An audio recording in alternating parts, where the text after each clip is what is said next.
Hello students, welcome to my new YouTube channel JK tutorials. আমি তোমাদের Joyjit sir আজকে মাধ্যমিক স্টুডেন্টসদের জন্য একটা নতুন ভিডিও নিয়ে চলে এসেছি। আমরা সবাই ভালো করেই জানি আগামী 2 ফেব্রুয়ারি থেকে আমাদের মাধ্যমিকের পরীক্ষাটি শুরু হতে চলেছে। তো আমাদের হাতে সময় খুবই কম, আর মাত্র 30 দিনের মতো। তাই এই শেষ 30 দিনে আমাদের পরীক্ষার্থীদের কীভাবে প্রস্তুতি নিতে হবে সেই বিষয় নিয়ে আজকের এই ভিডিওটি। আশা করছি তোমরা আমার এই থাম্বনেল দেখে বুঝতে পেরেছো আজকের ভিডিওটি আমি কি বিষয়ের উপর বানাতে চলেছি। আজকে আমি মূলত ক্লাস 10-এর লাইফ সায়েন্সের ইউনিট 1-এর কিছু গুরুত্বপূর্ণ প্রশ্ন নিয়ে আমরা আলোচনা করব। যদি তোমরা একটু ভালো করে লক্ষ্য করে দেখো তাহলে দেখবে মাধ্যমিকে আমাদের এই ইউনিট 1 থেকে মূলত 22 মার্কসের প্রশ্ন পরীক্ষায় এসে থাকে। প্রথম ইউনিট যেটি আছে সেটি হলো আমাদের জীবজগতের নিয়ন্ত্রণ ও সমন্বয়। এখান থেকে এই 22 মার্কসের মধ্যে আমাদের 5 মার্কসের একটা ডায়াগ্রাম থাকে, আর বাকি যে 17 মার্কস থাকে সেখান থেকে কিছু এমসিকিউ প্রশ্ন পরীক্ষায় থাকে। লাইফ সায়েন্সে আমাদের সাধারণত এমসিকিউ, এসএকিউ, 2 মার্কস, 1 মার্কস এরকম প্যাটার্নেই প্রশ্ন থাকে। বড় প্রশ্ন এই চ্যাপ্টার থেকে কোনো আসবে না, শুধুমাত্র 5 মার্কসের একটি ডায়াগ্রাম। তো এই চ্যাপ্টারে আমাদের ইউনিট 1-এ মোট 5টি পার্ট আছে। উদ্ভিদের চলন, উদ্ভিদের হরমোন, প্রাণী হরমোন, স্নায়ুতন্ত্র ও প্রাণীর গমন। এই 5টি পার্ট থেকে যে প্রশ্নগুলি খুবই গুরুত্বপূর্ণ এবছর পরীক্ষার জন্য সেগুলি আমি তোমাদের সামনে নিয়ে এসেছি। তো প্রথম আমাদের যে পার্টটি রয়েছে সেটি হলো উদ্ভিদের চলন। এখান থেকে সাধারণত আমাদের কিছু এমসিকিউ প্যাটার্নের প্রশ্ন পরীক্ষায় এসে থাকে, কোনো ডেফিনেশন আমাদের পরীক্ষায় আসে না। তো প্রথম যে প্রশ্নটি আমাদের এই পার্ট থেকে করতে হবে সেটি হলো টপিক চলন, ট্যাকটিক চলন ও ন্যষ্টিক চলনের মধ্যে পার্থক্য। এই প্রশ্নটি খুবই গুরুত্বপূর্ণ। এছাড়া এই চলনে প্রত্যেকটি চলনে আমাদের উদাহরণ ভালো করে করতে লাগবে, কারণ এখান থেকে প্রচুর পরিমাণে শর্ট কোশ্চেন্স পরীক্ষায় দিয়ে থাকে। নেক্সট আমাদের যে পার্টটি হচ্ছে সেটি হলো উদ্ভিদের হরমোন। এবছর 2026-এ মাধ্যমিকের জন্য সবথেকে বেশি গুরুত্বপূর্ণ যে হরমোনটি সেটি হলো আমাদের জিব্রেলিন। এই জিব্রেলিন হরমোনের কাজ, জিব্রেলিন হরমোন কিভাবে বীজের অঙ্কুরোদ্গম ও উদ্ভিদের দৈর্ঘ্য বৃদ্ধি করে, এই প্রশ্নটি খুব ভালো করে আমাদের করতে লাগবে। তার সাথে আমাদের যেটি করতে লাগবে সেটি হলো সাইটোকাইনিন হরমোনের কাজ কী। এই দুটোর মধ্যে একটি প্রশ্ন আশা করি এবছর পরীক্ষায় আসতে পারে। এছাড়া 3 নম্বর যে প্রশ্নটি আমাদের লাগবে সেটি হলো কৃষিকাজ ও উদ্যান বিজ্ঞানে কৃত্রিম হরমোনের ভূমিকাগুলি আলোচনা করো। এই 3টে প্রশ্ন যদি আমরা এই উদ্ভিদ হরমোন থেকে করিনি, আর সেরকম কোনো ইম্পর্টেন্ট প্রশ্ন আমাদের এখানে থেকে হয় না। নেক্সট যে পার্টটি হলো সেটি হলো আমাদের প্রাণীর হরমোন। এখান থেকে আমাদের প্রথম যে গুরুত্বপূর্ণ প্রশ্ন সেটি হলো মানবদেহের অগ্র পিটুইটারি গ্রন্থে নিঃসৃত হরমোনগুলির নাম, কাজ, অভাব ও অধিক্ষরণজনিত রোগগুলি।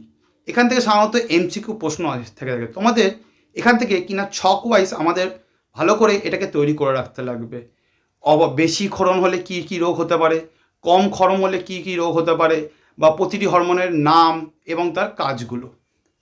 নেক্সট যেটি হলো আমাদের প্রশ্ন সেটি হলো এলএইচ ও আইসিএসএইচ মানবদেহে জননগ্রন্থি হরমোন ক্ষরণের নিয়ন্ত্রণ করে, বক্তব্যটি যথার্থ বিচার করো। এই কোশ্চেনটি যদি ডাইরেক্ট এরকমভাবে না আসে, এটাকে আরেকটু চেঞ্জ করে পরীক্ষায় আসতে পারে, যেটি হলো জিটিএইচ কিভাবে জননগ্রন্থি হরমোন ক্ষরণে নিয়ন্ত্রণ করে, ব্যাখ্যা করো।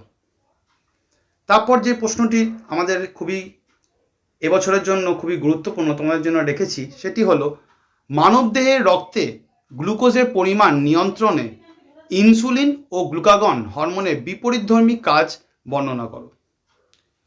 বা এই কোশ্চেনটাই একটু ঘুরিয়ে আসতে পারে, বলল গ্লুকাগন ও ইনসুলিন হরমোনকে কেন বিপরীতধর্মী হরমোন বলা হয়। তারপর আমাদের 4 নম্বর প্রশ্ন যেটি আমাদের করতে লাগবে এই পার্টটি থেকে সেটি হলো ডায়াবেটিস মেলিটাস ও ইনসিপিডাস এর মধ্যে পার্থক্য কী। 5 নম্বর এই প্রশ্নটি এবছর খুবই গুরুত্বপূর্ণ। হরমোন কাজের ফিডব্যাক নিয়ন্ত্রণ পদ্ধতি একটি উপযুক্ত উদাহরণের সাহায্যে ব্যাখ্যা করো। নম্বর প্রশ্নটি হলো কি না, থাইরক্সিন হরমোনের কাজ লেখো। মানবদেহে রক্ত সংবহন তন্ত্র ও মৌল বিপাকীয় হারের উপর থাইরক্সিন হরমোনের প্রভাব ফেলে, সেটি ব্যাখ্যা করো। তারপর অ্যাড্রিনালিন হরমোন। অ্যাড্রিনালিন হরমোনকে কেন আপৎকালীন হরমোন বলা হয়, এর কাজগুলি লেখো। এই প্রশ্নটা খুবই গুরুত্বপূর্ণ। নেক্সট যে প্রশ্নটি আমাদের করতে লাগবে সেটি হলো ইস্ট্রোজেন, প্রজেস্টেরন ও টেস্টোস্টেরন হরমোনের মধ্যে কাজগুলি লেখো। তোমাদের এই পার্টটি থেকে একটু এমসিকিউ প্যাটার্নে প্রশ্ন হয়ে থাকে, তাই তোমাদের জন্য আমি কিছু 12টা মতো আমি এখানে হরমোনের কাজ লিখেছি, যেগুলো তোমাদের ভালো করে পড়তে লাগবে যে এই প্রতিটি কাজ কোন হরমোন দ্বারা নিয়ন্ত্রণ করা হয়। হরমোনের নামটি তোমাদের ভালো করে জেনে রাখতে লাগবে। এই জন্য দেখো 9 নম্বর কোশ্চেনটা আমি রেখেছি, নিচের কাজগুলি কোন হরমোন দ্বারা নিয়ন্ত্রণ হয় তা তালিকা করো।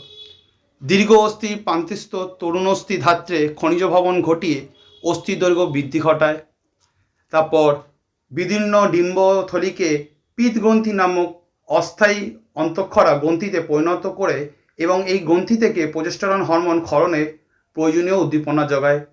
যকৃতে প্রোটিন ও লিপিড থেকে গ্লুকোজ উৎপাদনে প্রতিবন্ধকতা সৃষ্টি করে।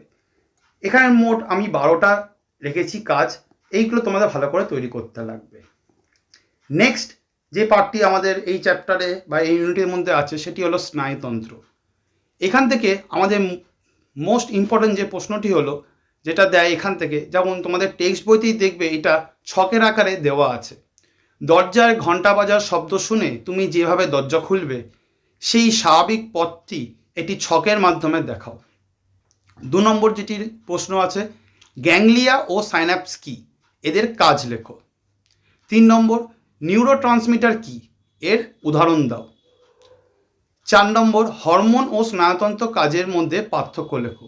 এই প্রশ্নটি খুব ভালো করে আমাদের করতে লাগবে, এবছরের জন্য এই প্রশ্নটি খুবই গুরুত্বপূর্ণ।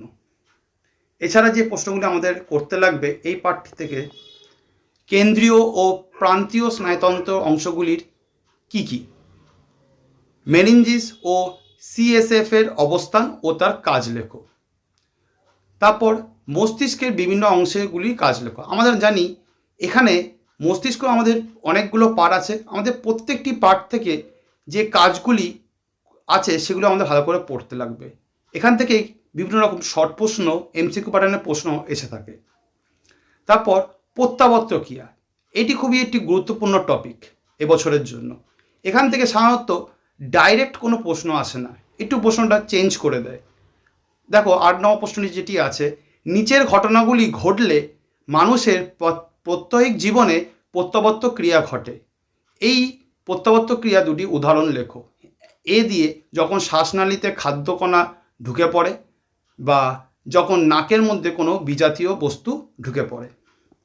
নেক্সট আমাদের যেটি করতে লাগবে, সহজাত এবং অর্জিত প্রত্যাবর্ত ক্রিয়ার উদাহরণগুলি লেখো। লাস্ট ইয়ার আমাদের চোখের থেকে একটি ডায়াগ্রাম চলে এসছে, তো চোখের থেকে ডাইরেক্ট সেরকম কোনো কোশ্চেন আসবে না, কিন্তু চোখের যে বিভিন্ন পার্ট আছে সেই প্রতিটি অংশর আমাদের কাজগুলো ভালো করে করতে হবে। লাইফ সায়েন্সে এরকম হয় না যে আগের বছর যে প্রশ্নটি এসছে সেই প্রশ্নটি এবছর হবে না, এবছরও সেখান থেকে প্রশ্ন অনেকবারই রিপিট হয়ে থাকে। তো এখান থেকে আমাদের অক্ষিগুলোকে বিভিন্ন প্রতিসারক মাধ্যমগুলির নাম ক্রমানুসারে লেখো। প্রত্যেকটা নাম আমাদের পাঠে জেনে রাখতে লাগবে এবং প্রতিটি পাঠের কী কী কাজ সেটা আমাদের ভালো করে মাথায় রাখতে লাগবে। তারপর দূরের ও কাছের বস্তু দেখার ক্ষেত্রে উপযোজন পদ্ধতির ছবি দ্বারা বা চিত্রের মাধ্যমে বর্ণনা করো। 12 নম্বর হলো মায়োপিয়া ও হাইপারমেট্রোপিয়ার কারণ ও মুক্তির উপায়। এই প্রশ্নটি খুবই ইম্পর্ট্যান্ট এবছরের জন্য।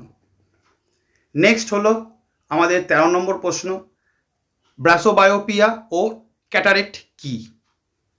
নেক্সট যে পার্টটি আমাদের এখানে আছে এই অধ্যায় থেকে সেটি হলো আমাদের প্রাণীদের গমন।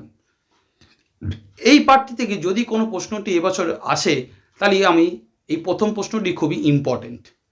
1 নম্বর দেখো যেটা দেওয়া আছে, গমনের চালিকা শক্তিগুলি বর্ণনা করো। জনন হলো গমনের একটি চালিকা শক্তি, ব্যাখ্যা করো। বা বিশ্রামরত একটি প্রাণী গমনে উদ্যত হলো, এই সম্ভাব্য 4টি কারণ উল্লেখ করো। এই প্রশ্নটি বিভিন্ন রকমভাবে পরীক্ষায় এসেছে। আমি এই প্রশ্নগুলো আমাদের পর্ষদের test paper, ABTA test paper বা আমাদের রায়মার্টিনে বিভিন্ন স্কুলের পেপারগুলি থেকে দেখে আমি বানিয়েছি।